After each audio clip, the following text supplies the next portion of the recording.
আসসালামু আলাইকুম ওয়া রাহমাতুল্লাহ। আপনি কি জান্নাতে একটা খেজুরের গাছ লাগাতে পারবো? এটা কি সম্ভব? জি, আমার আপনার জন্য সম্ভব।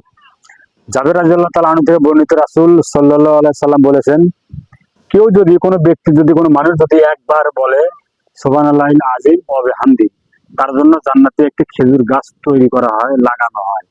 সম্মানিত উপস্থিতি, যে যেখান থেকে আমাদের এই ভিডিও দেখছেন, দেশ এবং প্রবাস থেকে ছোট এবং বড়, নর এবং নারী, সবাইকে বিশেষভাবে অনুরোধ, সুবহানাল্লাহিল আযীম ওয়া বিহামদিহি, এই একটা বার বললে জান্নাতে একটা খেজুর গাছ লাগানো হবে।